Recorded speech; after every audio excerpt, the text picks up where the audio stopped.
তৈরি হয়ে গেল দুর্দান্ত স্বাদের সিমের খাগিনা। দেখুন দেখতে কত সুন্দর, খেতে তো অসম্ভবই মজার।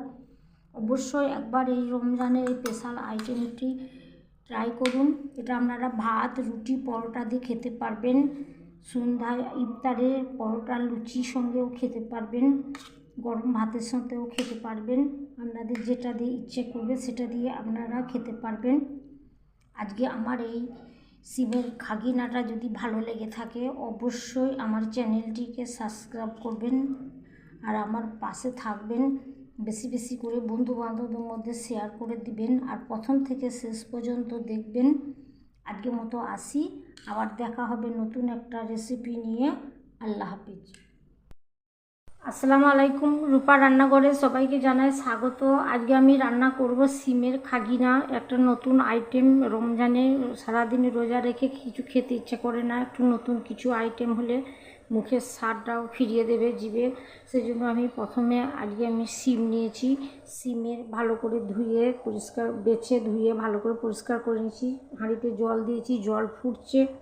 আমি ফুটন্ত জলের মধ্যে দিয়ে সিমটাকে প্রথমে সেদ্ধ করে নিচ্ছি।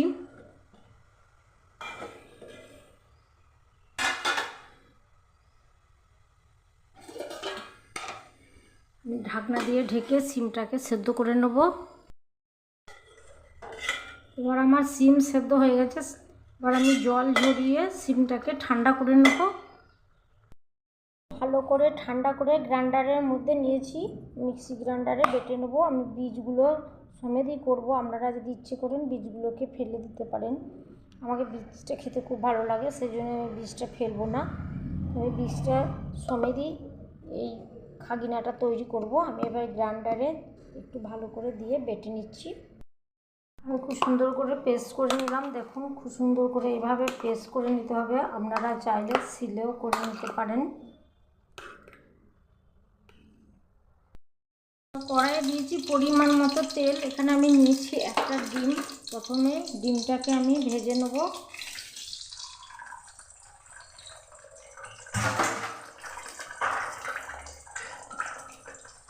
দিয়ে দিচ্ছি 1 চিমটি লবণ।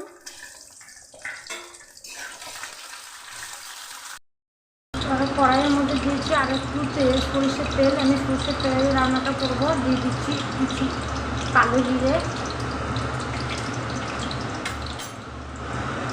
দিয়ে দিচ্ছি একটা শুকনো লঙ্কা, দিয়ে দিচ্ছি তেজপাতা, দিয়ে দিচ্ছি কাঁচা চেরা লঙ্কা, একটা পেঁয়াজ, ছোটো পেঁয়াজটা আমি কুচি দিয়েছি, সেটা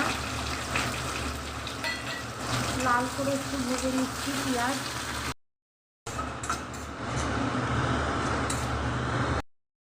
পেঁয়াজ ভাজা হয়ে গেছে। এবার ওর মধ্যে দিয়ে দিচ্ছি আমি আদা রসুন বাটা, দিয়ে দিচ্ছি কাঁচা জিরে ধনের গুঁড়ো, দিয়ে দিচ্ছি হলুদ। আর একটু ভালো করে মশলাটাকে আমি ভেজে নেব। মশলা ভাজা হয়ে গেছে। এবার দিয়ে দিচ্ছি সিম বাটা, সিমের যে পেস্টটা সেটা দিয়ে দিচ্ছি।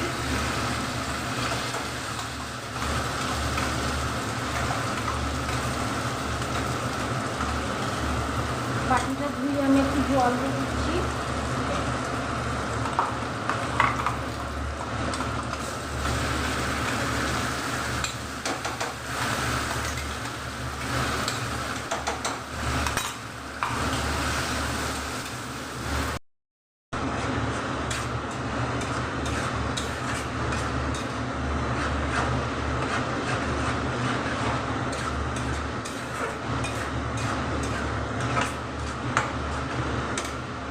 দিয়ে দিচ্ছি লবণ স্বাদ মতো, দিয়ে দিচ্ছি চিনি। আরও একটু ভালো করে নেড়ে নেব কিছুক্ষণ জাল দিয়ে।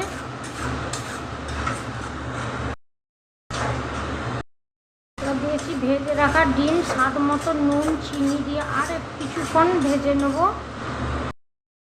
এবার দিয়ে দিচ্ছি ছোটো এলাচ, দারচিনি, লবঙ্গকে থেতে করে নিয়েছি, সেটা আর একটু নেড়ে নেব। ভাত, রুটি, পরোটার জন্য একদম পারফেক্ট